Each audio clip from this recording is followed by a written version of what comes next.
Hello there, it's Jimena. Today I want to talk to you about stress eating and emotional eating because I know it's a big concern for a lot of you. So I'm going to help you identify some ways in which you can start to overcome that stress eating and that emotional eating so that it doesn't put a damper on your weight loss efforts. So, in an ideal world, we should only eat when we're hungry. We should not eat out of boredom, out of stress, depression, anxiety, pain, low self esteem, or frustration. Ideally, we shouldn't eat because of our emotions, but because of physical bodily needs. But it just so happens that us humans are a little bit more intricate than that. Emotional eating and stress eating is a huge problem for millions of women.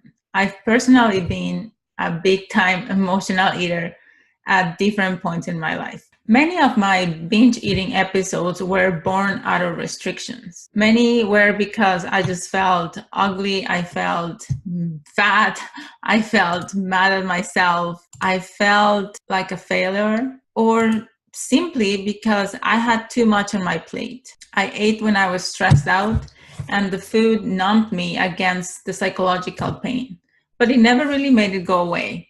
It actually made it worse. And you've probably experienced the same, right? You feel way worse after. So there are several tricks out there to help you keep yourself from emotional eating, stress eating, like finding different activities to keep your mind off of food and get distracted.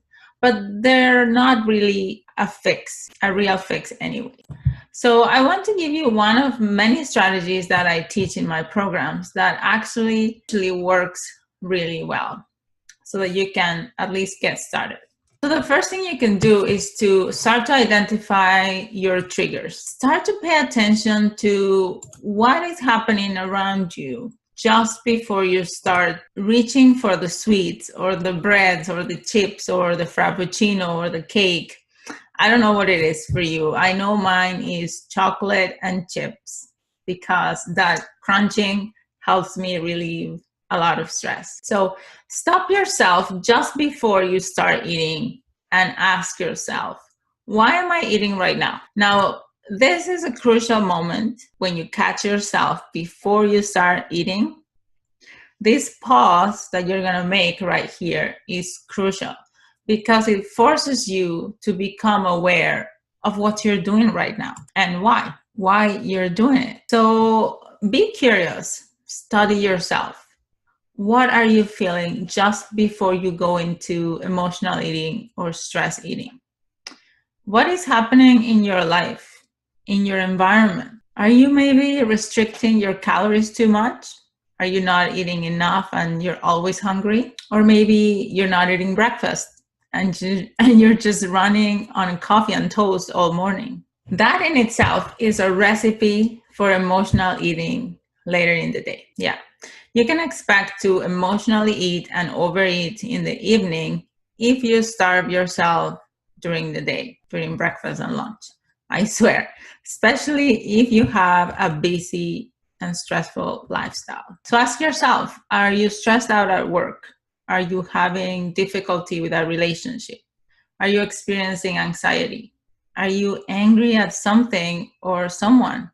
So once you pause and find out what's going on, then you have a choice.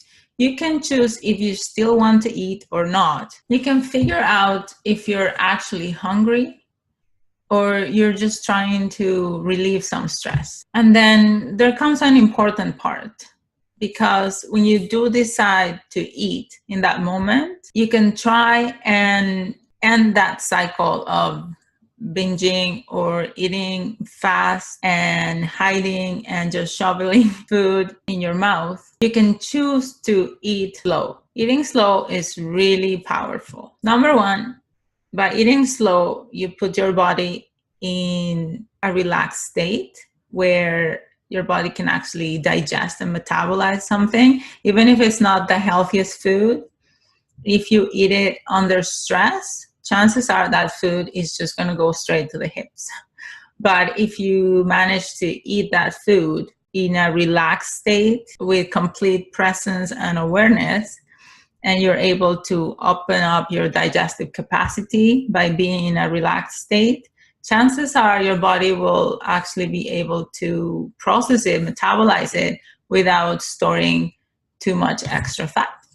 So I encourage you to start becoming aware, pausing yourself before you go into emotional eating and stress eating, and start to investigate what are your triggers, what is making you go into this type of eating that you're trying to stop, because it's not a good way to eat, and it can end up making us put on a lot of unnecessary weight from eating foods that we probably didn't even enjoy because we ate them so fast, and with feelings of guilt usually. So I hope that was helpful, and I have lots more strategies that I've used to help my clients completely overcome emotional eating that I share in my online programs, which you will be knowing a lot more about it soon, because I have a very exciting project that I'm working on, and